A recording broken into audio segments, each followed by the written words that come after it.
ఓం శుక్లాంబరధరం విష్ణుం సశవర్ణం చతుర్భుజం ప్రసన్నవదనం ధ్యాయే సర్వవిఘ్నోపశాంతయే సదాశివసమారంభాం శంకరాచార్యమధ్యమామస్మదాచార్యపర్యంతాం వందే గురుపరంపరాం. పురాణానాం ఆలయం కరుణాలయం నమామి భగవత్పాదశంకరం లోకశంకరం. వాగర్ధవ సంపృక్తో వాగర్ధః ప్రతిపత్తయే జగతః పితరౌ వందే పార్వతీ పరమేశ్వరౌ. కూజంతం రామ రామేతి మధురం మధురాక్షరం ఆరుహ్య కవితా శాఖాం వందే వాల్మీకికోకిలం. ఆపదామపహర్తారం ధాతారం సర్వసంపదాం లోకాభిరామం శ్రీరామం భూయో భూయో నమామ్యహం. సదానింబవృక్షస్య మూలాధివాసా సుధాశ్రావణం తిక్తమప్యప్రియంతం తరుం కల్పవృక్షాదికం సాధయంతం మామీశ్వరం సద్గురుం సాయినాథం. సభాయే నమః. శ్రీ షిరిడి సాయి ఆధ్యాత్మిక సత్సంగ కార్యక్రమం ప్రతి శనివారం కూడా చక్కగా భక్తుల గృహాల నిర్వహణ చేసుకుంటూ మళ్ళీ మన సత్సంగాల పునఃప్రారంభమై 2వ వారం చక్కగా మాఘమాసం బహుళ షష్ఠి శనివారం చక్కగా శ్రీమద్ రామాయణానికి సంబంధించినటువంటి అయోధ్య కాండలో శ్రీరామచంద్రమూర్తి వారు అరణ్యవాసానికి ప్రారంభం కావడం, ఆయన చక్కగా గత వారం గుహుడు వంటి వారిని కలుసుకుని మార్గ మధ్యలో కొన్ని పల్లెలు గూడాలు చూసుకుంటూ సీతాదేవికి ఆ రమణీయమైనటువంటి ఆ గూడాల్లో ఉన్నటువంటి అందాలు చూపిస్తూ స్వామి సాగితి గంగానది ఒడ్డుకు చేరుకున్నారు. గుహుడిచ్చినటువంటి ఆతిథ్యాన్ని స్వీకరించారు. గుహుడు ఏర్పాటు చేసినటువంటి నావలో సీతారామ లక్ష్మణులు ఆ గంగానది చక్కగా తీరాన్ని దాటి ప్రయాణం సాగిస్తున్నారు. అటు తర్వాత ఘట్టాలు తెలిసే ప్రయత్నం చేద్దాం. తథా సంభాషమాసా సీతా గంగామనందిత దక్షిణాదక్షిణం తీరం క్షిప్రమేవాభిమాగతం తీరం త సముపాస్రాస్యం నావం హిత్వా నరర్షభః ప్రాతిష్ఠిత సభ్రాత్ర వేదాహ్యాచ పరం తపః. శ్రీరామచంద్రమూర్తి వారు చక్కగా గంగానదీ జలాల మీద చల్లటి గాలులు వీస్తూ ఉండగా సీతమ్మవారు పరవశించిపోతున్నారు గంగానదిని చూసి. మెల్లగా చల్లటి గాలులు వీస్తూ ఉండగా చక్కగా ఆ గంగానది ఆవల తీరానికి చేరుకున్నారట. ఆ గుహుడు ఏర్పాటు చేసిన నావలో ఇంతవరకు కూడా చక్కటి జనపదాలు కనిపిస్తూ ఉండేవి. అంటే ఏదో చిన్న చిన్న గ్రామాల మార్గ మధ్యలో జనం కనపడడం. ఇక నుంచి అవి కనపడవు. వీరికి అరణ్యాల వెంట ప్రయాణం సాగుతుంది ఇక నుంచి వీరి ముగ్గురికి కూడా. కనుక శ్రీరామచంద్రమూర్తి వారు చెబుతున్నారు, అవశ్యం రక్షణం కార్యం అదృష్టే విజనేవనే అగ్రతో గచ్చ సౌమిత్రే సీతా త్వామున గచ్చతు. లక్ష్మణ, జనపదాలు వెళ్ళిపోయాయి. గంగానది తీరం ముందు వరకు మన చక్కటి జనావాసాలు, చిన్న చిన్న పల్లెలు గూడాలు కనిపిస్తూ ఉండేవి. వారిని చూసి కాస్త ధైర్యం మనకు కూడా అంతేగా. మన పులి వచ్చిందన్నారు, భయమేగా. గరణ్యాల్లో ఉంటే పరిస్థితి అలా ఉంటుంది. కానీ ఎంతమంది జనం ఉండి ఒక్క పూలు ఎక్కడో వస్తుందంటేనే ఇంత కంగారు తలుపులు వేసి కూర్చొని అనౌన్స్మెంట్ వేసి భయపడుతూ ఉంటే, విశేషమైన అరణ్య ప్రాంతాలు, అటువంటి అరణ్యాల్లో ప్రయాణం సాగించడం అంటే ఒంటరిగా ఎవరో 3 వ్యక్తులు వెళ్ళిపోతున్నారంటే మహారణ్యంలో అంటే ఎప్పటికీ నల్లమల ఫారెస్ట్లో తప్పిపోతే ఇంకా దారి ఎందుకు తెలియదు మనకి. తప్పిపోయిన వారు కూడా ఉన్నారు. శ్రీశైలం ప్రయాణం కాలినక్కడ వెళుతూ ఆ మధ్య 10 ఏళ్ల క్రితం 20 మందో 12 మందో బృందం తప్పిపోయింది. ఇంకా పోల్ సిగ్నల్స్ కూడా అందం అనమాట. అటువంటి గొప్ప గొప్ప అరణ్యాలు ఉన్నాయి. ఈనాటి కొన్ని చోట్ల లక్ష్యం పుడుతున్నాం, కొన్ని చోట్ల నరికి పాడేస్తున్నాం. కానీ దుర్గమమైన అరణ్య ప్రాంతాలు ఇవన్నీ. స్వామి చెబుతున్నారు, అవశ్యం రక్షణం కార్యం. లక్ష్మణ, అవశ్యము అంటే చాలా జాగ్రత్తగా, ఇది తప్పదిక చెయ్యవలసినదే పని. ఏమిటా కార్యయ్య అంటే సౌమిత్రి. లక్ష్మణ, మనం చేయవలసిన పని, ఎదరు నువ్వు నడుస్తూ ఉండు, మధ్య జానకి నడుస్తుంది, వెనకనే నడుస్తా. సీతమ్మని రక్షించవలసిన బాధ్యత నిద్రదే. ఇప్పుడు ఏదో మనకి చిన్న ఆపద వస్తే చుట్టూ గూడాలు ఎవరు పరిగెత్తు రారు, మనకి ఎవరికి మన పిలుపు వినబడదు. కనుక నువ్వు ముందు నడుస్తూ ఉండు, ధనుర్బాణాలు కత్తులు పట్టుకుని. మధ్యలో సీత, ఆ వెనక నేను. మన ప్రయాణం ఇలా సాగాలి. సీతను కాపాడడం అవశ్యము. ఇక మనం తప్పనిసరిగా చేసి తీరవలసిన పని. స్త్రీని కాపాడవలసిన బాధ్యత పురుషుడిదే. కనుక స్త్రీకి ఏ కష్టం వచ్చినా చూడవలసిన వాడు పురుషుడే, భర్తే. తానే భరించాలి ఎలాంటి స్థితిలోనైనా సరే. కనుక లక్ష్మణుడికి తల్లి స్థానంలో ఉంది అమ్మవారు, రాముడికి భార్య స్థానంలో ఉంది. తల్లిని కాపాడవలసిన బాధ్యత పుత్రుడిది. వృద్ధాశ్రమాల్లో విడిచిపెట్టి హాయిగా ఇంట్లో పడుకుంటానంటే ఏ కుదరదు. ఇది విరుద్ధం సనాతన ధర్మానికి. కాబట్టి తల్లిగా ఉంది లక్ష్మణుడికి, కనుక కొడుకుగా ముందు తాను నడుస్తున్నాడు తన తల్లికి. పుత్రుడి బాధ్యత, తల్లిదండ్రులకి ఏ కష్టం వచ్చినా, వారికి ఏ ఆపద వచ్చినా తాను ముందు నిలబడాలి కొడుకైనటువంటి వాడు. కాబట్టి ఆ బాధ్యత తనది కనుక ముందు లక్ష్మణుడు నడుస్తున్నాడు. మధ్యలో సీతమ్మ వారు, వెనకాల శ్రీరామచంద్రమూర్తి వారు. అలా వారి యొక్క ప్రయాణం సాగుతోంది. గంగానది అవతల తీరానికి వెళ్ళారు చక్కగాను. నావ చేరింది, క్రిందకి దిగారు. ప్రయాణం సాగుతోంది. చాలా దూరం ప్రయాణం చేసిన తర్వాత తౌ తత్ర హత్వా చతురో మహామృగాన్ వరాహమృశ్యం వృషతం మహారూఢం ఆదాయమేఢ్యం త్వరితం బుభుక్షౌతో వాసాయ కాలే ఏ తుర్వనవస్పతిం. ఇంకా అంత కీకారణ్యంలో కూడా ఏదో ఆటవిక జాతికి చెందినటువంటి ఏదో కన్నప్ప వంటి వారు అన్నమాట. ఇంకా అరణ్యాల్లో ఏదో ఒంటిమ కుట్లు ఉన్నాయో లేవో కూడా తెలియదు. అటువంటి వారెవరో జీవిస్తున్నారు, ఆటవికులు. అటువంటి వారెవరో జీవిస్తున్నారు కూడా. అటువంటి కొంతమంది వీరు చాలా దూరం ప్రయాణం చేసి ఎక్కడికి చేరారు? వత్సరాజ్య వన ప్రదేశంలో వత్సరాజ్యం అనేటువంటి ఒక ప్రదేశానికి వచ్చారట. ఆ వత్సరాజ్య ప్రదేశం రాగానే అది ఎక్కడ ఉంది అంటే ప్రయాగ క్షేత్రానికి దగ్గరలో ఉంది ఆ రాజ్యం, ఆ వీళ్ళు వెళ్ళిన ప్రదేశం. అక్కడికి ప్రవేశం చేశారు. చూస్తూ ఉండగా కొన్ని చోట్ల చక్కటి పంట పొలాలు కనిపించే కళ్ళుకు విందు చేస్తున్నాయి. ఆ వత్సదేశ ప్రజలందరూ కూడా వచ్చారట. మా గూడానికి అయోధ్యాధిపతి దశరథ పుత్రుడు శ్రీరామచంద్రమూర్తి వారు వచ్చారట అని చెప్పి చాలా సంతోషం పొందారట. వారంతా ముందుకు వచ్చారు. వచ్చి చెప్పుకున్నారట, వారికి ప్రభువుగా క్షత్రియుడు ఆయన, కోరదగిన వారిని కోరదగిలింది అడిగి తీసుకోవడం ప్రజాధర్మం, నా తప్పేం కాదు. కోరకున్న వాడిని కోరితే తప్పేమో తప్ప కోరవలసిన వాడిని కోరి అడిగి తీసుకోవడం తప్పు కాదు. కాబట్టి క్షత్రియుడు వారు వచ్చి వేడుకున్నట్టు, మహాప్రభు ఈ అరణ్యంలో మాకు చాలామంది ఈ మృగాల యొక్క బెడద బాగా ఎక్కువగా ఉంది, మొన్న మనకు పులి వచ్చినట్టుగా చాలా బాధపడుతోంది మమ్మల్ని, కనుక వాటి నుంచి రక్షించవలసింది అని మొరపెట్టుకున్నారు. రాముడు వనవాసిగా ఉన్నాడు, రథం లేదయ్యా, గుర్రాలు లేవు. అయ్యయ్యో, రథం నడిపే సారథి లేడు. మహాభారతంలో ఉత్తర కుమారుడు మాట్లాడినట్టుగా వాడు చక్కటి కబుర్లు చెప్తాడు. చక్కగా ఏమైందంటే ఏమీ లేదు, వాడు యుద్ధం చేత కదా, ఏమీ చేత కదా, కబుర్లు మాత్రం చూస్తే కోటలు దాటేస్తుంటాయి. అలాంటి కబుర్లు చెప్పలేదట రామలక్ష్మణుడు. చక్కగా వారి మొర ఆలకించారు. తప్పకుండా మీకు ఈ క్రూర మృగాల బాధ తొలగిస్తాం అంటే అభయాన్ని ఇచ్చి రామలక్ష్మణులు ఇరువురు కూడా వనంలో క్షత్రియ ధర్మం, నువ్వు ఎక్కడ ఉన్నా ఎలా ఉన్నా నీకో ధర్మం ఉంటుంది, దాన్ని నువ్వు విడిచిపెట్టకూడదు. అప్పుడు నాకు ఉంది కాబట్టి నేను చేయగలిగానండి, ఇప్పుడు లేదు కాబట్టి చేయనండి, ఈ మాటలేం ఉడకవు. ఎలాగైనా నీ ధర్మం నువ్వు నివర్తన చేయవలసిందే. ఇంట్లో ఉంటే సంధ్యావందనం చేస్తానండి, ట్రైన్లో ఉన్నారు కాబట్టి సంధ్యావందనం చేయండి, ట్రైన్లో కూడా సంధ్యావందనం చేసిన అవకాశం ఉంది, దానికి ఉండి ధర్మ సూక్ష్మాలు ఉన్నా చేయాల్సిందే, ఇది కర్తవ్యం. కనుక ఇది ఏమిటి స్వామి చెప్పారు, ఇది క్షత్రియ ధర్మం, ఇది నా ధర్మం. ఇది ఎవరైనా ఆపదలో ఉన్నాం అని ఎవరైనా రాముడు ముందుకు వచ్చి నిలబడితే వాడి ఆపద తీరేదాకా రాముడు నిద్రపోవటం, వాడిని రక్షించాలి ముందర. ఒక సాధువు గారు నదిలో స్నానం చేస్తున్నారట, తేలు వచ్చి కుట్టింది, అందులో కుట్టుకుపోతుంది నదిలో తేలు. సాధువు గారు తీశారు, చేతితో పట్టుకున్నారు, కుట్టింది, ఆయన వదిలేశాడు. మళ్ళీ పాకుతుంది, మళ్ళీ పట్టుకున్నాడు ఆయన, మళ్ళీ కుట్టింది, రక్తం వస్తుంది, మళ్ళీ వదిలేశాడు, మళ్ళీ పట్టుకున్నాడు. ఈయన ఎన్నిసార్లు పట్టుకుంటే అన్నిసార్లు చేలు కుడుతోంది, నదిలో పాపం ఈతలాగపోతోంది. ఆ ఒడ్డు మీద నాలంటాను ఉంచిన, ఏమిటి స్వామి పిచ్చా మీకు ఏమన్నాను, అన్నిసార్లు తేలు కుట్టింది వదిలేచ్చే దాన్ని, అన్నిసార్లు కరుస్తోంది. సాధువు చెప్పేట, అది దాని ధర్మం రా కరవడం, మానవ ధర్మం. చూస్తూ చూస్తూ ఒక ప్రాణి అలా చనిపోతుంటే ఎలా చూస్తుంటాను రా, దాని ధర్మాన్ని మానప్పుడు నా ధర్మం మానవత్వం, నా ధర్మం నేలా మానేస్తాను రా అన్నట్ట. అందుకు నమస్కారం చేయాలి మహానుభావుడికి. కనుక ఎవరి ధర్మం వారిది, నీ ధర్మంలో నువ్వు గట్టిగా ఉన్నావా లేదా? రాముడు తన ధర్మంలో ఎప్పుడూ నిష్ణాతుడు, దాన్ని విడిచిపెట్టడు. కాబట్టి ఆ అరణ్యంలో వీరేవి అయోధ్యనగర వాసులు కాదు, వారు పరిపాలించేటువంటి రాజ్యంలో అయోధ్యనగర వాసులు కాదు. అయినప్పటికీ ఎక్కడో అరణ్యాల్లో ఉన్నారు. వీరు క్షత్రియ పుత్రులు, వారు వచ్చి వేడుకున్నారు, తప్పక రక్షిస్తూ ఉన్నారు. అక్కడ చక్కగా ఆ క్రూర మృగాలను వేటాడారట. క్షత్రియులకి వేట ధర్మం. గత వారం చెప్పుకున్నాం, ఏదో విలాసం కోసం కాస్త కాలక్షేపణ ఫోన్ చూస్తున్నట్టుగా వేట చేయకూడదు, జీవుల్ని హింస చేయకూడదు. చెప్తుంటారు మన అహింసా పరమో ధర్మ అని ఒక వాక్యాన్ని.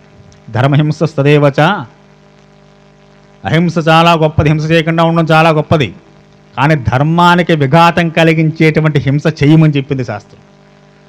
ఆ హింస చేయడం వల్ల నీ ధర్మం రక్షింపబడుతుంది. ఇక్కడ వీళ్ళని చంపకపోతే వాళ్ళు చచ్చిపోతారు. ఊరికినే వచ్చి గూడాలేమో పడితే వాళ్ళని పీడిస్తున్నాయి ఇవి. కనుక ధర్మానికి విరుద్ధంగా ఉండేటువంటి, ధర్మానికి సమ్మతమైన హింస కాదన్నారు. అప్పుడు చంపాల వారిని. ఊళ్ళో పులి వచ్చింది కాబట్టి అహింస అని చెప్పి కూర్చుంటే తినేస్తుంటే అలా కుదురుతుందండి. దాన్ని కంట్రోల్ చేయాలిగా. కాబట్టి ఇది నా క్షత్రియ ధర్మం, వారిని కాపాడాలి కాబట్టి వారిని కాస్త వేటాడారట రామలక్ష్మణుడు కూడా. ఆ వేట పూర్తయింది, వారు సంతోషించారు. ఒక చెట్టు నీడ చేరి కూర్చున్నారట రామలక్ష్మణులు.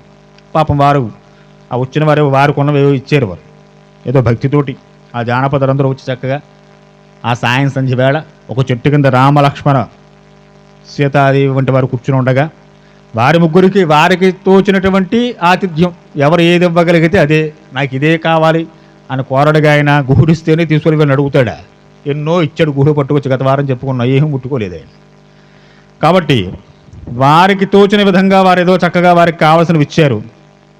ఆ రాత్రి చక్కగా ఆ రోజు ఆ చెట్టు కింద విశ్రమిస్తూ, రాత్రిం కథచిందేవాహం సౌమిత్రే వర్తయామహే ఉపావర్తామహే భూమౌ ఆస్తర్య స్వయమార్జితై లక్ష్మణ. అరణ్యవాసంలో మొదటి రాత్రి రామానికి ఇదన్నారట. అరణ్యాల్లో ప్రవేశించేది మొదటి రాత్రి. మొన్న వారం గంగానది తీరం ఒడ్డున కూర్చున్నారు గుహుడి దగ్గర కాసేపు, అంతకుముందు కాసేపు విశ్రమించారు. అరణ్యంలోకి ఇచ్చిన తర్వాత మొదటి రాత్రి అన్నారు. నిద్ర పుడుతుందండి అరణ్యంలో రాత్రి మనకి అసలు. పైగా చెట్టు కింద పడుకున్నారట. సుఖంగా నిద్ర పట్టింది, ఏ క్లేశము లేదు, హాయిగా పడుకున్నారు. మనం గత వారం చెప్పుకున్నాక మనకి దేని ఎందో విపరీతమైన అది ఉంటే కానీ, ఏసీ ఉంటే కానీ నిద్రట్టదు, పరుపు ఉంటే కానీ నిద్రట్టు ఉండేవాడికి నిద్రట్టదేమో కానీ రాజ్యం పోయిందన్న బాధ రాముడికి ఏమీ లేదు. కనుక సుఖంగా నిద్రపోతాడు. ఆ వ్యధ ఎవరికైతే లేదో వాడికి హాయిగా నిద్రపడుతుందన్నారు. కాబట్టి ఎక్కడో హంసదురికా తలపాల మీద హాయిగా నిద్రించవలసినటువంటి సీతమ్మవారు కూడా ఏమాత్రం మనసులో కించిత్ ద్వేషభావం క్లేశభావం కూడా లేకుండా తన భర్తతంతా తాను ఉంది, తన ధర్మన్నార్థ నివర్తన చేస్తుంది. కనుక హాయిగా ఉంది ఆవిడకు కూడా. ఆ రాత్రి హాయిగా ఆ చెట్టు కింద విశ్రాంతి పొందారు. రామలక్ష్మణులు మాట్లాడుకుంటున్నారట. రాముడు చాలా ఖేదం పొందాడు. పాపం నా తల్లి కౌసల్యాదేవి ఏం చేస్తుందో రాజ్యంలో, పాపం మా తల్లి నాకెంత కష్టం కలిగిందని ఎంత బాధపడుతోందో అని చెప్పి రామచంద్రపురి దశరథుడిని, కౌసల్యని, సుమిత్రని, కైకేయిని ముగ్గురు తల్లులను తలుచుకున్నారండి. ఆయనకు తల్లుల మధ్య ఏ ద్వేషము లేదు, ఏ పక్షపాతం లేదు.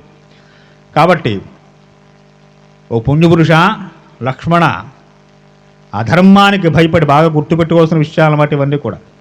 అధర్మ భయభీతిచ్చ పరలోకస్య చానఘ తేన లక్ష్మణ నాద్యహం ఆత్మానుభేషచయే.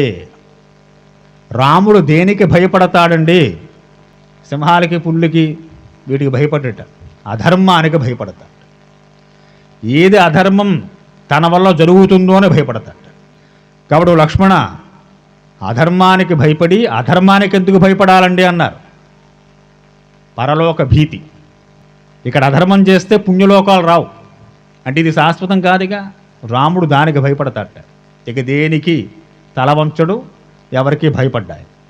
ఆయన చెబుతున్నాడు, ఆయన వాక్యాలే, అధర్మ భయభీతిత్స పరలోకస్య చానఘ. లక్ష్మణ, నేను ఎందుకు భయపడుతున్నాను అనుకుంటున్నావు? రాజ్యం లేకపోతే భయం లేదు రాముడికి. అరణ్యాల్లో ఉంటే అసలు భయమే లేదు ఆయనకి, హాయిగా ఉంటాడు. లక్ష్మణ, నా భయం వల్ల ఒకటే, ఎక్కడ అధర్మం మన వల్ల జరుగుతుందో అన్న భయం. అది జరగకూడదనే అరణ్యవాసానికి వచ్చాను. మనుషుడు అధర్మం ఎందుకు చేయకుండా ఉండాలండి? ఇప్పుడు ధర్మంగా ఉంటే ఏం జరుగుతుంది? మన చుట్టూ ఉన్న వాళ్ళందరూ చక్కగా శరీరంతో ఎంత బాగుంటే ఎంత బాగుంటుంది ఇవే చెప్తారు. వ్యాపారం ఇంకా ఎంత డెవలప్ చేసుకోవచ్చు, వ్యవసాయం ఎలా చేయాలి. కానీ బుద్ధిమంతుడు ఏం చేస్తాడు? శరీరం వదిలిపోయిన తర్వాత ఇంకో అవస్థ ఉంటుంది నీకు, అప్పుడు సుఖంగా ఎలా ఉండాలో చూసుకుంటాడు. చాలాసార్లు మనం చెప్పుకుంటాం. ఒకడు పొద్దుస్తమాటు రిక్షా తొక్క కష్టపడతాడు, సాయంత్రం హాయిగా ఇంటికి వచ్చేసి వాళ్ళు ఆడపెట్టిన కాస్త వేడి గంజలు కాస్త అన్న వేసి తినేసి వేడి నీళ్ళు పోసుకుని హాయిగా బయట నులకమని చేసుకుని హాయిగా పడుకుంటాడు. హాయిగా నిద్రపడుతుంది కూడా వాడికి, ఏ ఇబ్బంది ఉండదు. మన ఇంటి ఎదురుకుండానే ఉంటాడు. మనకి 7 అంతస్తుల మేడ, అందులో ఏసీ, 6x6 మంచం, ఏవో పరుపులు వచ్చో కొత్త కొత్త పరుపులు, నడు నిప్పు రాకుండా ఒళ్ళిప్పులు రాకుండా అనేక రకాల పరుపులు వేసుకుని హాయిగా పడుకున్నాం. నిద్రట్టదు. 11 బయటకు వచ్చి చూస్తావు వాడు గుర్రట్టు నిద్రవుతున్నాడు. 1 గంట వచ్చి చూస్తావు వాడు అలాగే నిద్రవుతున్నాడు. 4:30కు వచ్చి చూస్తావు వాడు అలా నిద్రపోతే హాయిగా లేచాడు, చక్కగా మళ్ళీ కాస్త స్నానం చేసాడు, వాడైతే దేవుడు పెట్టి దానం పెట్టుకుని రిక్షా వేసి బయటకు. రాత్రంతా నీకు వాడిని చూడడానికే టైం అంతా సరే నీకు నిద్రట్టు రావలేదు. ఏమిటన్నారు? వాడు పొద్దస్తమాటు కష్టపడి సాయంత్రం సుఖంగా హాయిగా నిద్రపోతున్నాడు. వాడిది సుఖం, ఇది ఒకటి సుఖం. ఇంకొకడు తన జీవితంలో పూర్వార్ధం అంతా 60 ఏళ్ళు వచ్చేంత చక్కగా ఉద్యోగమో ఏదో చేసి హాయిగా రిటైర్మెంట్ అయ్యి వ్యాపారమో చేసి 60 ఏళ్ళు దాటే కాలుమో కలిసి హాయిగా కూర్చుంటూ ఉంటాడు. వాళ్ళిద్దరిని చూసి అనుకుంటాం, వాడు పొద్దుంత సమాటో కష్టపడి హాయిగా నిద్రపోతుంటాడు రాత్రి. ఈయన చూసారా చక్కగా 60 ఏళ్ళు వచ్చేంత శుభ్రంగా కష్టపడ్డాడు, ఇప్పుడేమో హాయిగా శుభ్రంగా ఇంట్లో కూర్చొని సుఖంగా ఉన్నాడు. వీళ్ళిద్దరూ మనం చూసి మెచ్చుకుంటాం. ఇంకొకడు ఉంటాడు, వీడు జీవితాంతం కష్టపడుతూనే ఉంటాడు, ఏమి సుఖమే, వాడికి సుఖమే లేదండి. వాడు సత్సంగాలంటాడు, వ్రతాలంటాడు, నువ్వులంటాడు, శ్రీశైలం పాదచారి వెళ్ళాలంటాడు. వాడిని చూస్తే మనకి అనిపిస్తుంది చేతగాని వాళ్ళలాగా, ఏమి సుఖపడిన వాళ్ళ కనిపిస్తూ ఉంటాడు. వాడు ఇంకా వీళ్ళిద్దరికన్నా చాలా గొప్పవాటండి. వాడు ఏం చేస్తున్నాడయ్యా అంటే ఇక్కడ ఉండి ఈ శరీరం ఉంటున్నంత వరకు కష్టపడి శరీరం పోయిన తర్వాత సుఖపడడానికి ప్రయత్నం చేస్తున్నాడు వాడు. కనుక వాడు సుఖంగా ఉండడు. ఎప్పుడు ఎక్కడ చూడండి ఏవో సత్కాలక్షేపం చేస్తూనే ఉంటాడు రామచంద్రమూర్తిలాగా. చేసి చేసి శరీరం పడిపోయే రోజు వస్తుందిగా, అప్పుడు సుఖపడడం కోసం ఆలోచిస్తాడు. రాముడు మాట్లాడుతున్న మాటలు, లక్ష్మణ పరలోక భీతి కారణం చేత ఈ శరీరం విడిచిపెట్టిన తర్వాత ఉత్తమ గతులు కలగాలంటే మానవుడు ధర్మబద్ధుడై జీవించాలి స్పష్టంగా చెప్తున్నాడు ఆయన. కాబట్టి దాని గురించి నేను ఆలోచిస్తున్నానయా, ఇక దేని గురించి భయం లేదు నాకు అని చెప్పి లక్ష్మణుడితో శ్రీరామచంద్రమూర్తి ఇలా ఎన్నో ధర్మాలు, ధర్మ సూక్ష్మాలు, తమ తండ్రి గురించి తల్లి గురించి ఎన్నో విషయాలు చెప్పుకుంటూ రాత్రి కాలక్షేపం చేశారు. తెలతెలవారుతోంది, చక్కగా మళ్ళీ లేచారు, స్నాన సంధ్యానుష్ఠాన నిర్వర్తన చేసుకున్నారు. రాత్రి గడిచిపోయింది.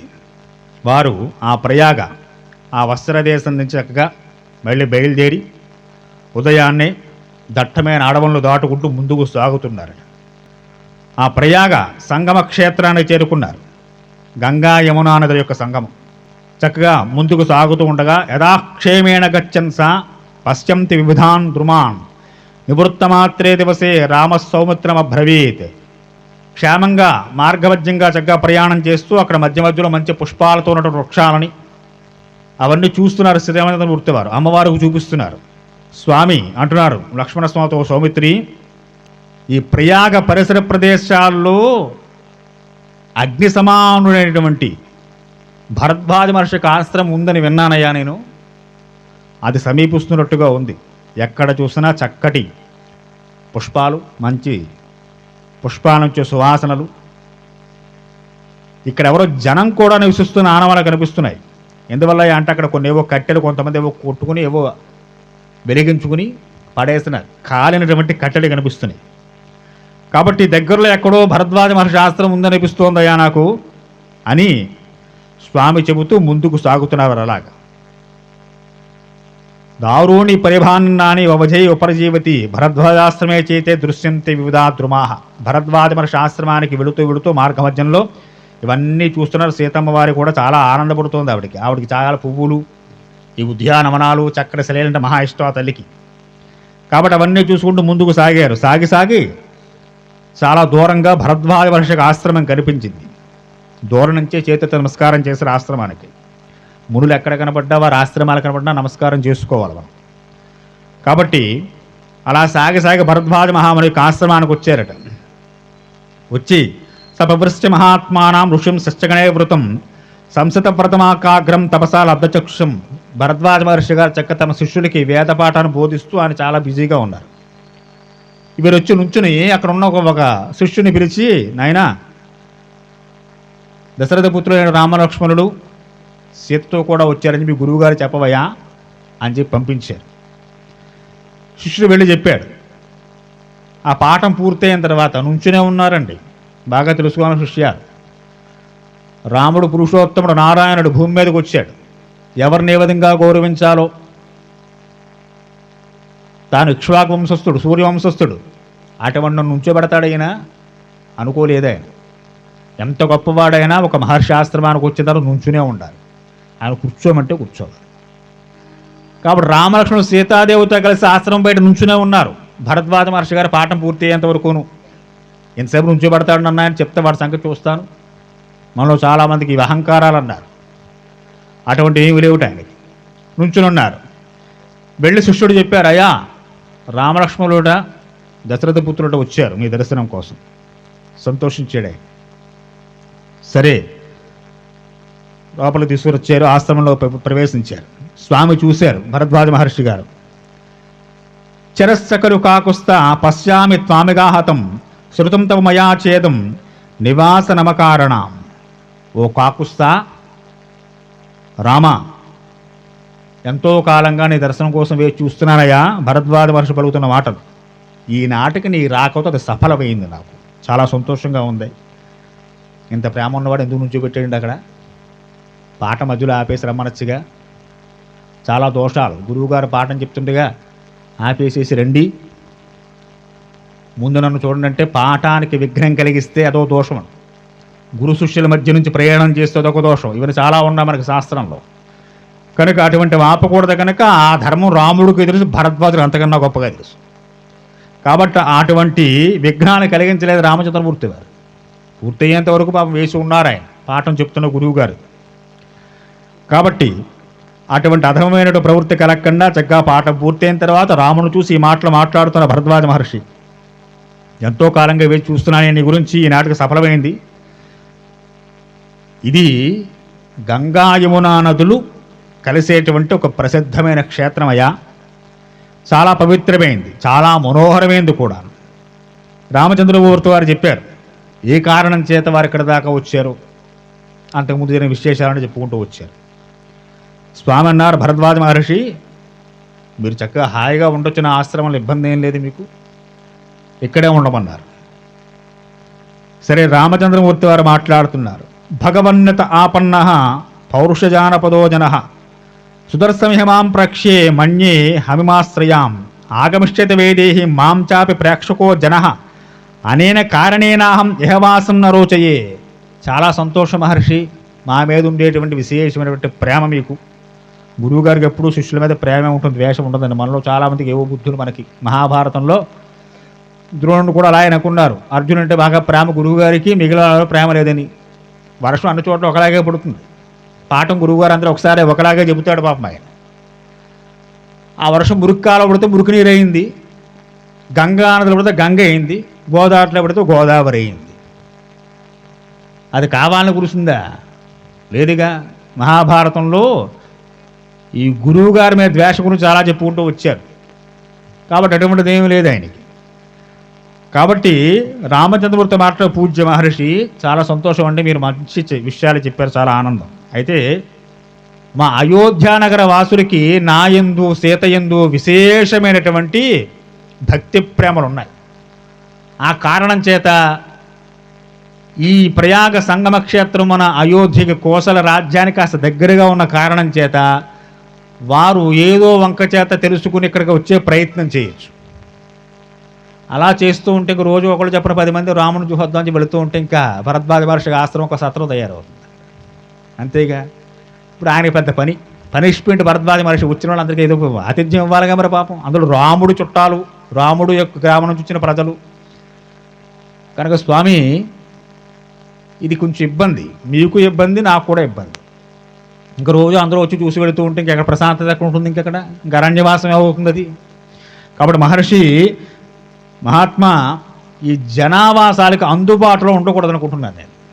కాబట్టి మాకు చక్కగా యోగ్యమైనటువంటి దాన్ని, ఈ జానకి కూడా చాలా ఆనందించే ఒక ప్రదేశాన్ని మీరు చెప్పండి మాకు. ఎక్కడికి వెళ్ళి మేము ఉండాలో, ఎక్కడ నివాసం ఉంటే మాకు యోగ్యంగా ఉంటుందో, ఈ జనాల యొక్క ఈ తాకిడి లేకుండా ప్రదేశం చెప్పండి. ఇప్పుడు ఎన్ని రోజులు 4 రోజులు నడుస్తూ వచ్చారు వారు.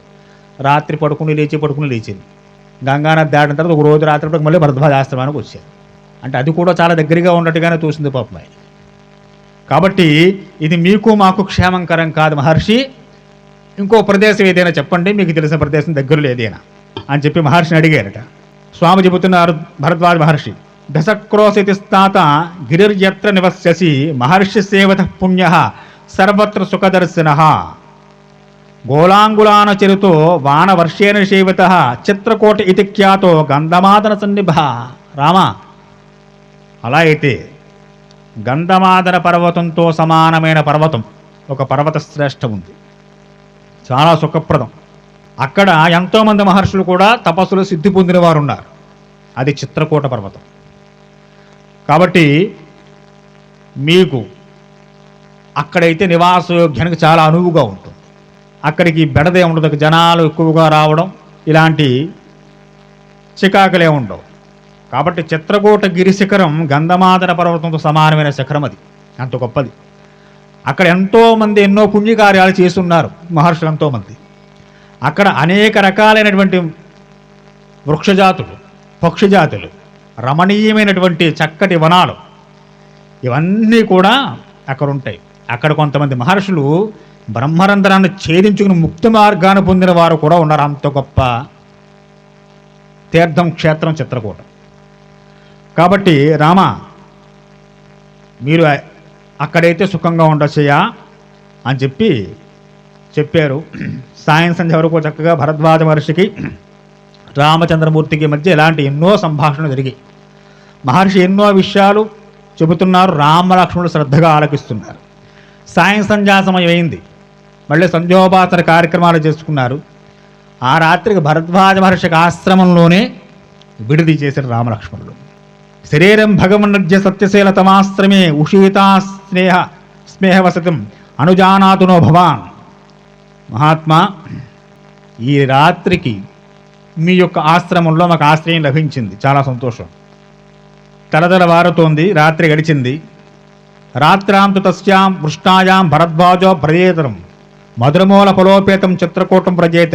మొన్నాడు లేచారు, స్నాన సంధ్యానుష్ఠానాలు పూర్తి చేసుకున్నారు. చిత్రకూట పర్వతంపై ప్రయాణం సాగించడానికి సిద్ధమయ్యారట సీతాసహితులే రామలక్ష్మణుడు. వారు ప్రయాణం ముందుకు వస్తున్నారు.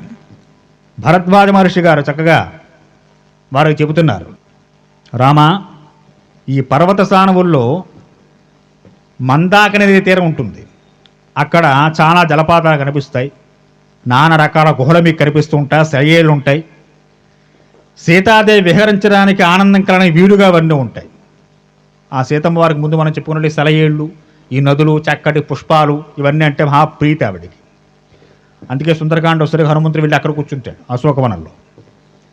కాబట్టి ఇవన్నీ సీతమ్మ వారికి చాలా ఆనందం వస్తాయి. చక్కటి లేళ్ల గుంపులు ఉంటాయి, చూడముచ్చినటువంటి గోవులు ఉంటాయి, అలాగే వానరాలు కూడా ఉంటాయి అక్కడ. ఇవన్నీ కూడా ఆ చిత్రకూట పర్వతానికి వెళ్ళేటువంటి మార్గంలో ఉంటాయి. చిత్రకూట పర్వత పరిసర ప్రాంతాల్లో ఇవన్నీ మీకు కనిపిస్తూ ఉంటాయి. కాబట్టి రామ, మీరు చక్కగా అక్కడికి వెళ్ళచ్చు. అయితే అలా ప్రయాణమే సాగుతున్నప్పుడు మీకు అక్కడ చక్కనైనటువంటి ఒక పెద్ద మర్రి వృక్షం కనిపిస్తుంది. మన గురు చరిత్రలో చెబుతారు రావి వృక్షం యొక్క, మర్రి వృక్షం యొక్క గొప్పతనాలు అవన్నీ చాలా విశేషమైనవి. ఈ మర్రి వృక్షం సాక్షాత్తు శివస్వరూపం.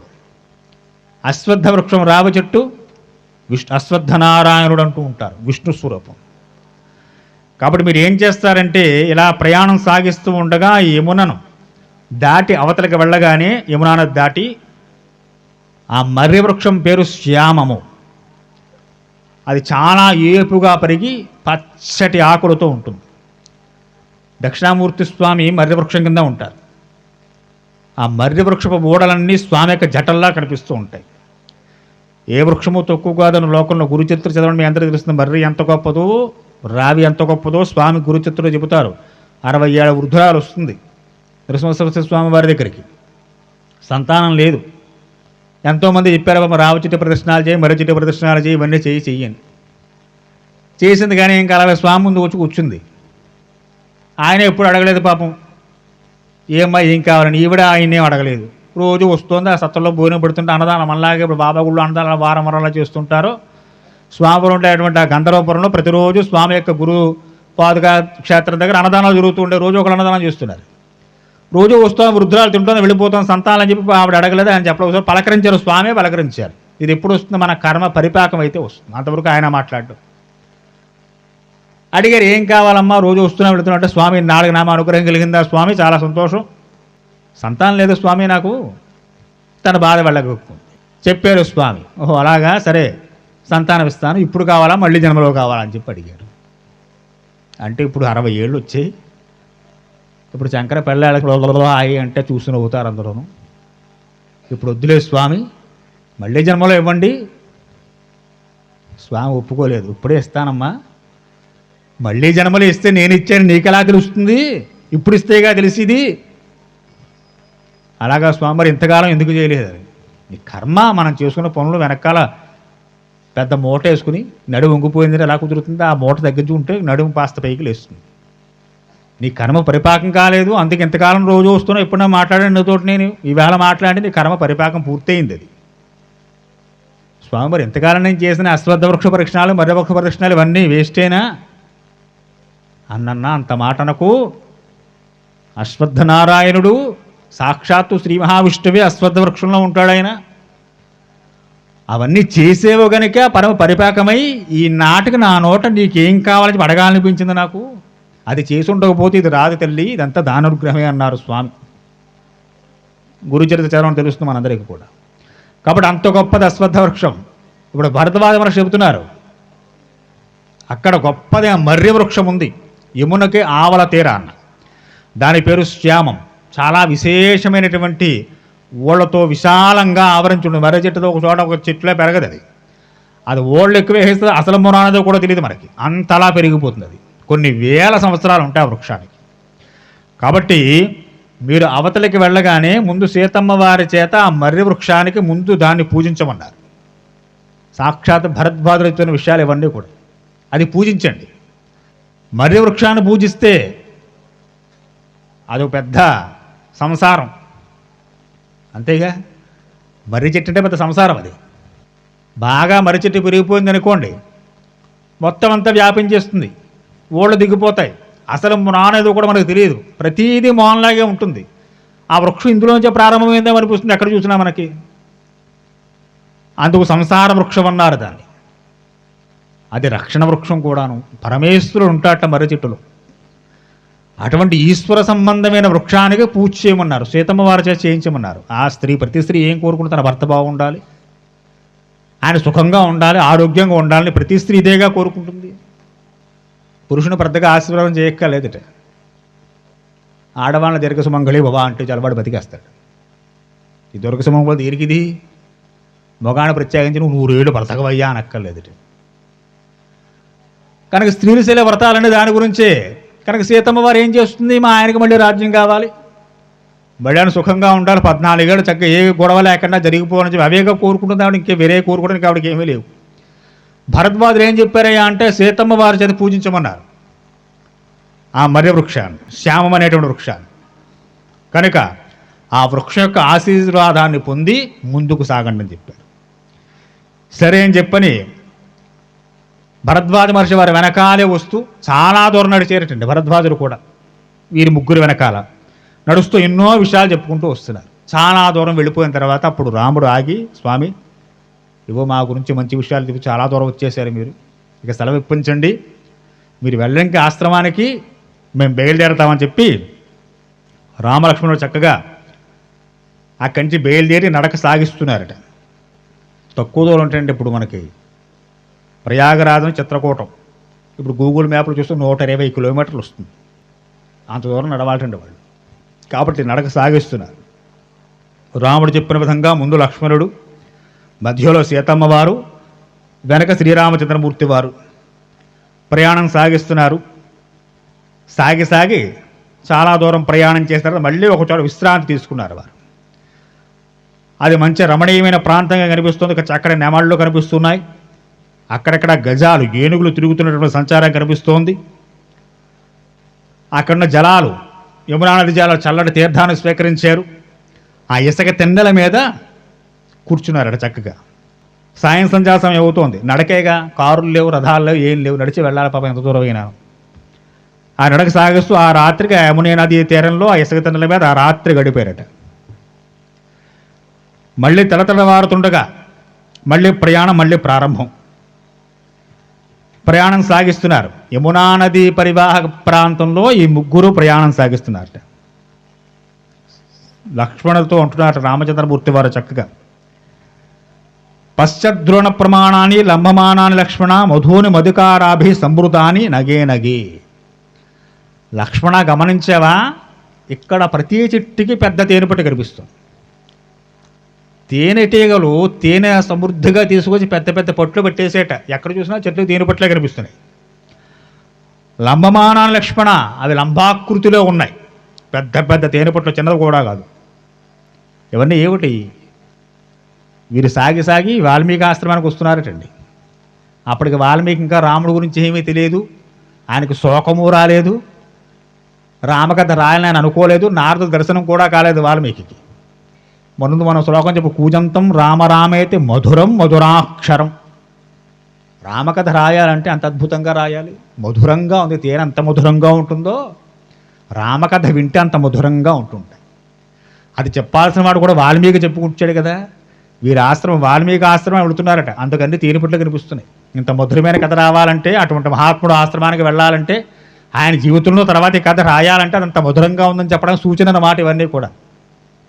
విశేష తేనెపట్టులు, ఎక్కడ చూసినా ప్రతి చెట్టుకు పెద్ద తేనెపట్టు, తేనె కారుతూ ఉందిటండి క్రిందకి, అలా ఉందిట.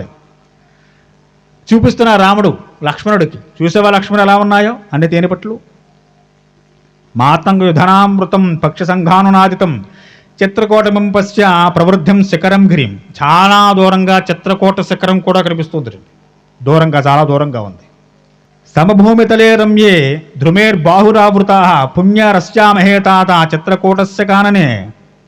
నాయన లక్ష్మణ, పవిత్రమైనటువంటి చిత్రకూట సానువుల్లో రకరకాల వృక్షాలు చాలా రమణీయంగా కనిపిస్తున్నాయా అని చెప్పి ముందుకు సాగుతున్నారట. ఇది సీతాచ రామచ్చ లక్ష్మణశ్చ కృతాంజలికి ఆజ్ఞామిశ్రమ శర్మే వాల్మీకి అభివాదయాం.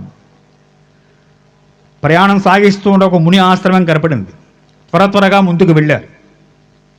వెళ్ళి వాల్మీకి మహర్షి నమస్కారం చేశారట ముగ్గురు కూడా. చెప్పుకున్నాడు రామచంద్రమూర్తి, త్వరయ్య, దశరథపుత్రుడిలో పెద్దవాడు రాముడు నేను, ఈమె నా భార్య సీత, ఈయన లక్ష్మణుడు సుమిత్రాదేవి పుత్రుడు అని పరిచయం చేసుకున్నారు. ఆ వాల్మీకి మహర్షి కూడా ఆతిథ్యం ఇచ్చారంటే. అప్పటికి రాముడు గురించి వాల్మీకి ఏమీ తెలియదు, ఈ చరిత్ర రాస్తాను కూడా తెలియదు పాపం ఆయనకి. మామూలు అంటే అప్పుడు ఇంకా తన తపస్సులో పరిపాకం చెందలేదు, ఆయన ఇంకా ప్రారంభ దశలో ఉన్నారు. అప్పుడే రామదర్శనం అయిపోయింది పాపం ఆయనకి. ఆ సీత రామ లక్ష్మణులకు ఆ వాల్మీకి మహర్షి చక్కటి ఆతిథ్యాన్ని ఇచ్చారట. ఆతిథ్యం ఇచ్చిన తర్వాత వాల్మీకి మహర్షితో చెప్తున్నారు, మహాత్మా, ఈ కారణాల చేత మేము ఇలా రావాల్సి వచ్చింది. ఇక్కడ దగ్గరలో చిత్రకూట పర్వతం ఉందిట, అక్కడ మా ప్రయాణం సాగిస్తున్నాం స్వామి, అనుజ్ఞ ఇవ్వండి అని చెప్పారు. లక్ష్మణానయ దూరాణి దృఢానయ చ వరాణి చ కృష్వా పదం సౌమ్యం వాసేమి రభితం మనః. చక్కగా ఆయన దగ్గర సెలవు తీసుకున్నారు. వాల్మీకి మహర్షి కూడా ఎక్కువ ఏం మాట్లాడారు, చాలా సంతోషం. ఆయన కూడా సాగనంపారు. వారి మధ్య సంభాషణ ఏం లేదండి, వాల్మీకి రాముడికి మధ్య. భరద్వాజులతో చాలా సంభాషణ చేశారు. అంతకుముందు గుహుడితో కూడా చాలా సంభాషణ చేశారు రామచంద్రమూర్తి వారు. కానీ వాల్మీకితో ఎక్కువ సంభాషణ లేదు ఇక్కడ. ఏమీ లేకుండా వచ్చి నమస్కారం చేశారు, ఈ పని మీద వెళుతున్నామని చెప్పారు. ఆయన కాస్త ఆయనకి తోచిన కాస్త టీ పాలు ఇచ్చి పంపించేసాడు, వెళ్ళిపోయారు. ఇంకా అంతకుమించి ఎక్కువ ఏమీ లేదు ఇక్కడ. అలా వెళ్ళిపోయారు. అట్లా వెళ్ళిపోయి ప్రయాణం సాగిస్తుండగా దృఢమైనటువంటి చక్కనైనటువంటి ఆ చిత్రకూట పర్వతానికి దగ్గరగా వచ్చిన తర్వాత రామచంద్రమూర్తి వారు అన్నారంటే, ఇదే మనకి నివాసయోగ్యమైన స్థలం. భరద్వాజ చెప్పినటువంటి చిత్రకూట పర్వతం ఇదే, ఈ దగ్గరికి వచ్చేస్తాం. కాబట్టి లక్ష్మణ, ఇక్కడ మనం ఉండడానికి వీలుగా చక్కటి ఒక ఇల్లు నిర్మాణం చేయాలయా. లక్ష్మణాయ దారుని దృఢానిచ వరాణిచ, చాలా దృఢంగా మంచి వర్షానికి చలికి ఎండకి తట్టుకునే విధంగా మంచి కాంక్రీటు సిమెంట్ బాగా వేసి, తస్యద్వచనం శ్రుత్వా సౌమిత్రి వివిధాన్ ద్రుమాన్ అజహార తదాచైక్రే పర్ణశాలాని మందిరమహ. ఒక పర్ణశాల నిర్మించాలి ఇక్కడ మనం ఉండడానికి. ఈ పర్ణశాల ఎక్కడుందండి? భద్రాచలం దగ్గర ఉందా? ఇప్పుడు మన వాళ్ళు భద్రాచలం వెళ్ళి ఓ 50 రూపాయలు ఎక్కడికి పర్ణశాల చూసి వచ్చేసామండి. ఎక్కడే ఉన్నారట రాముడు లక్ష్మణుడును. ఎక్కడికి వెళ్ళారు వీళ్ళు? ఎక్కడో ప్రయాగలో యమునా నదీ తీర చిత్రకూట పర్వతం అక్కడున్న పర్ణశాల మన భద్రాచలంలో చూపిస్తున్నారంటే ఎక్కడి కొనుక్కలు చూసేస్తాం. స్పష్టమైన వాల్మీకి వచనాలండి. పర్ణశాల భద్రాచలం దగ్గర లేదు అని చెప్పి వెళ్ళడం మానేసి నన్ను తిట్టుకుంటారు. వెళ్ళండి, తప్పేం లేదు. మన అందరికీ ఒక ఇది ఎవరేం చేసినా మేమే చేసామని చెప్పుకున్న ప్రతి మన నెత్తి మీద మనకు అలవాటు తెలుగు వాళ్ళకి. కాబట్టి ఎక్కడో ప్రయాగ దగ్గర ఉన్నటువంటి ఆ పర్ణశాల పట్టుకొచ్చి మన భద్రాచలంలో పెట్టి ఇక్కడ చూసుకుంటున్నాం. అక్కడ పర్ణశాల అక్కడ నిర్మాణం చేశారట. చక్కని కర్రలు, నేరేడుకు చెట్టుకు సంబంధించిన కర్రలు తీసుకున్నాడు లక్ష్మణుడు. అవి తీసుకుని చక్కటి ఆకులతో తడకలల్లి చక్కటి కుటీరాన్ని రామచంద్రమూర్తి వారు ఆదేశం వేసిన విధంగా అద్భుతంగా తయారు చేసి పెట్టాడు. చక్కటి పైకప్పు. తస్యద్వచనం శ్రుత్వా సౌముత్రి వివిధాంద్రుమాన్ అజహార తతచక్రే పర్ణశాలామరిందమం. బలమైనటువంటి తడకలు, ఆ తడకలతో గోడలు, బయట కూడా సుస్థిరంగా నిర్మించినటువంటి అద్భుతమైనటువంటి ఆ కర్రలతో ఏర్పాటు చేసినటువంటి ఆ వరుసలు, చక్కని పైకప్పు, ఇవన్నీ చాలా అద్భుతంగా కుదిరేయట. అవన్నీ పూర్తి చేసి వచ్చి చెప్పాట రాముడితోటి, అన్నయ్య పూర్తయింది పర్ణశాల, చక్కటి నిర్మాణం చేశాను, ఇక మీరు వచ్చి గృహప్రవేశం చేయండి. గృహప్రవేశం లక్ష్మణుడు చేయడానికి కుదురుతుందా? భార్య పక్కన లేదు, రాముడే చెయ్యాలి. కాబట్టి బణేయం మాంసమహావృత్యం సాలాం జక్షామహేవయం కర్తవ్యాం వాస్తు శమనం సౌమిత్రే చిరజీవిభి. రామచంద్రమూర్తి వారు చేసి మనకు చూపిస్తున్నారండి. ఆయన గృహప్రవేశం చేస్తున్నారు. గృహప్రవేశం ఎలా చేయాలో చెబుతున్నారు.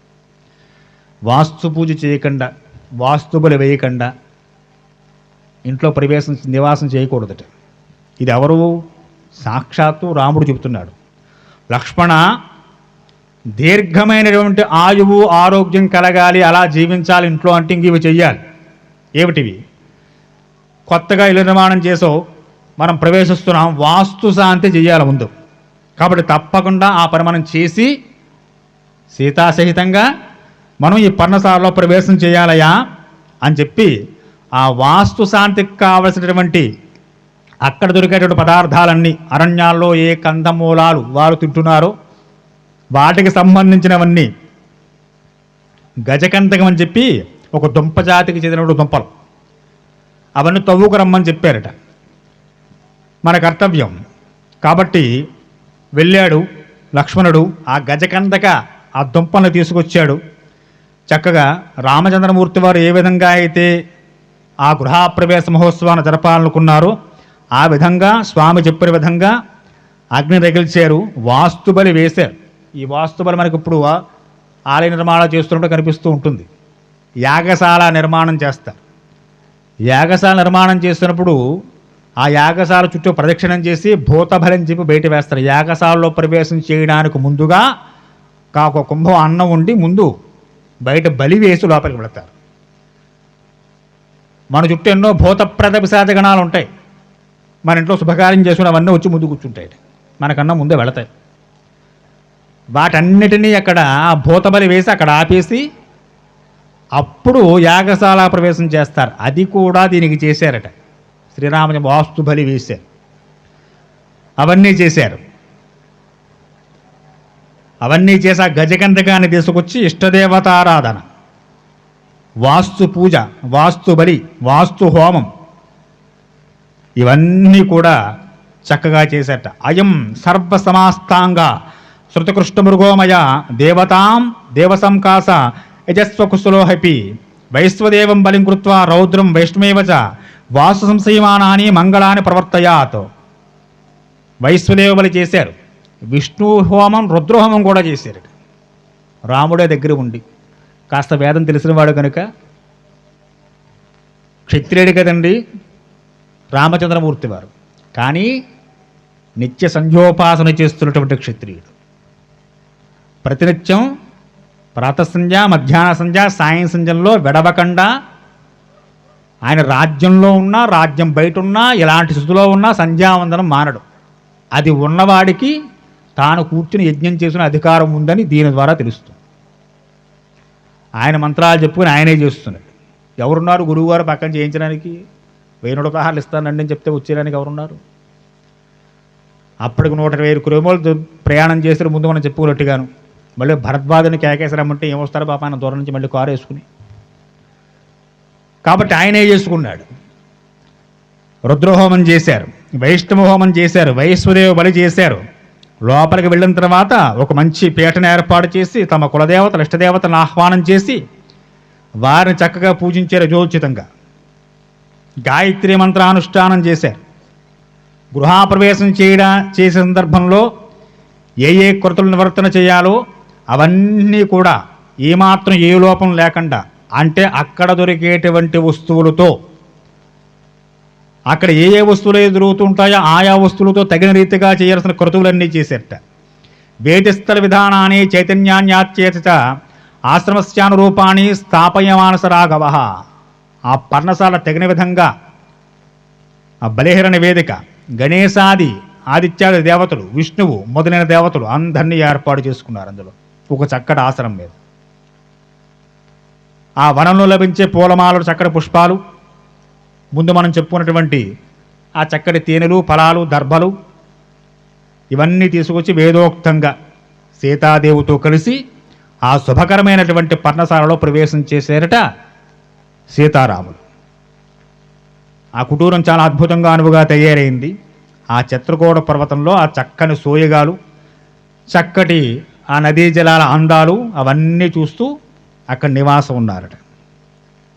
గత వారం మనం వదిలేసుకున్నాం సుమంతుడు పాపం గంగా నది దాటి ఆవలకి వెళ్ళిన తర్వాత సీతారాములు వారు కనుమరుగయ్యేంత వరకు ఆవ దిక్కుగా చూస్తూ ఉంటూ తిరుగు ప్రయాణం అయోధ్యకు వెళ్ళాలి సుమంత్రుడు. ఇంకా అక్కడే ఉన్నట్టు గుహుడు కొంతమంది గూఢచారుల్ని పంపించేట. సీతారాములు ఎక్కడెక్కడికి వెళుతున్నారు, ఎలా వెళుతున్నారు చూసి రమ్మని చెప్పిన వారు కొంత దూరం ప్రయాణం చేశారు. భరద్వాజాభిగమనం ప్రజాగేచ సహాసనం అగిరేర్గామనం తేషానం త్రస్తేర్విలక్షణం తతస్సాయన్న సమయే తృతీయే హనిసారథి అయోధ్యాం సమశాస్త్రస్య నిరానందాంతరస్య. గుహుడు ద్వారా తెలుసుకున్నట్ట. గూఢచారులు పంపించాడు గుహుడు వెనకాల తెలియకుండాను. వీళ్ళు వెళ్ళి చెప్పారట, అయ్యా సీతారాములు గంగానదిని దాటారు, తర్వాత చక్కగా భరద్వాజాశ్రమానికి చేరుకున్నారు. భరద్వాజుడు చిత్రకూటం మంచిదంటే అక్కడికి ప్రయాణం సాగించారు. ఆ చిత్రకూటంలో పర్ణశాల నిర్మించుకుని అక్కడ ఉన్నారని చెప్పి గుహుడికి వర్తమానం వచ్చింది. ఈ గుహుడు ద్వారా సుమంత్రుడి విషయాలు తెలుసుకున్నాడు. సరే అక్కడి నుంచి రథం వేసుకుని బయలుదేరాడు. 3 రోజులు ప్రయాణం చేసేటండి. ఎక్కడికి? అయోధ్య వెళ్ళడానికి. గుహుడుండే నిషాదరాజ్యం దాకా, గంగా నది తీరం దాకా వచ్చినవాడు 3 రోజులు ప్రయాణం చేసి తిరిగి మళ్ళీ అయోధ్యానగరంలో ప్రయాణం సాగిస్తున్నాడు. నగర ప్రవేశం చేశాడు. నగరం అంతా చాలా నిశ్శబ్దంగాను, ఏదో పెద్ద తుఫాన్ ఏదో వచ్చి ఆగిపోతే ఎలా ఉంటుందో అలా చాలా నిశ్శబ్దంగాను విషన్న వదనాలతో స్వాగతం పలికిందట అయోధ్య సుమంత్రుడికి. రథం సాగుతోంది. రథం యొక్క శబ్దాలు విని కిటికీల్లోంచి భవనాల నుంచి ప్రజలు బయటకు వచ్చి సుమంత్రుడు వచ్చాడేమో అని చెప్పి వారంతా బయటకు వచ్చారట. సుమంత్రుడు రథం కనపడగానే కొన్ని వందల వేల మంది రథానికి ఎదురుగా వెళ్ళిపోయారట. ఇది చింతాపరస్సూతో వాభి శీఘ్రసాదపి నగరద్వారామాసాధ్య త్వరతి ప్రవేశ. ఇంతమంది జనం ఒక్కసారి మీదకు వస్తుంటే వారందరిని నివారిస్తూ నగర ప్రవేశం చేసేట. తేషాం సంశయ గంగాయాం అహమాపృచ్ఛ రాఘవం అనుజ్ఞాతో నివృత్తోస్మే ధర్మకేణి మహాత్మా. ఓ మహాత్మా, రాముడు తీసుకొచ్చారా మళ్ళీ వెనక్కి? మీరు రామచంద్రమూర్తి మళ్ళీ వెనక్కి రానన్నారా? ఏమయ్యా, ఎందుకు తీసుకురాలేదు నువ్వు అని చెప్పి ఎన్నో ప్రశ్నలు వాళ్ళల్లో వాళ్ళు వేసుకుంటూ రథం మీద వెళుతున్న సుమంత్రుని అడుగుతున్నారు చాలామంది. రథం ఆపేసి కూర్చుంటాడు. దింపానని చెప్పి మళ్ళీ దశరథుడికి చెప్పాలి వెళ్ళి. కోసల రాజ్యం చివరిని దింపి రమ్మన్నాడు, పొలిమేరలో దింపేసి రమ్మన్నాడు ఆయన. మళ్ళీ రాజుగారికి వర్తమానం చెప్పాలి, యా దింపేశానని చెప్పని. కనుక ఈయన దశరథ మహా అంతఃపురం వైపు ప్రయాణం సాగించాలి. వీళ్ళతో కాసేపు కూర్చుని కబుర్లు చెప్పి మంచి తీర్థం తీసుకుని కాసేపు వాళ్ళు విశ్రాంతిగా కూర్చుని కాసేపు తిని వెళ్దామంటూ కుదరదు. ఏ కర్తవ్యం మీద తాను వచ్చాడో ఆ కర్తవ్యం నివరణ చేయవలసిన బాధ్యత మంత్రిగా తనకు ఉండదు కనుక రాముడిని దింపి రమ్మని చెప్పి దశరథుడికి చెప్పాడు కనుక దింపేనన్న వార్త మళ్ళీ చెప్పాలి కనుక వీరిద్దరి దగ్గర ఎక్కడ ఆగలేదుట ఆయన. ఎంతమంది ఎంత ప్రాధాయపడుతున్నా, ఎవరు ఏ ప్రశ్నలు వేస్తున్నా అవన్నీ వింటూ వెళ్ళిపోతున్నాడు ఆయన. సత్యరూపం తద్వాక్యం రాజ్ఞా స్త్రీణాం నిశామయం ప్రతిదీప్తమేమ శోకేన వినేశ సహనాగృహాం ప్రయాణం చేసేసి దశరథ మహారాజు అంతఃపురాన్ని చేరేట. ఎవరి ముఖాల్లోనూ కళకాంతులు లేవు, ఎవరూ సంతోషంగా లేరు.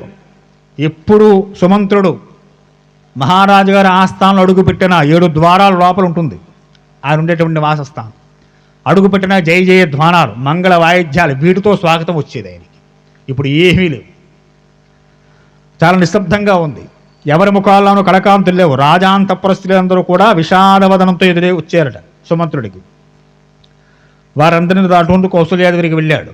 ఆవిడ కూడా పాపం చాలా బాధపడుతూ అడిగింది, ఏమయ్యా ఏమన్నాడు రాముడు, మళ్ళీ తిరిగి వస్తానని లేదా, మనసు మార్చుకోలేదు ఆయన.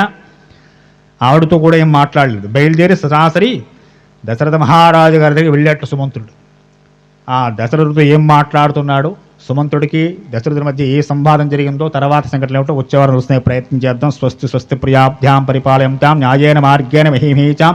ఓ బ్రాహ్మణేభ్య శుభమస్తు నిత్యం. లోకా సమస్తా సుఖినో భవంతు. స్వస్తి.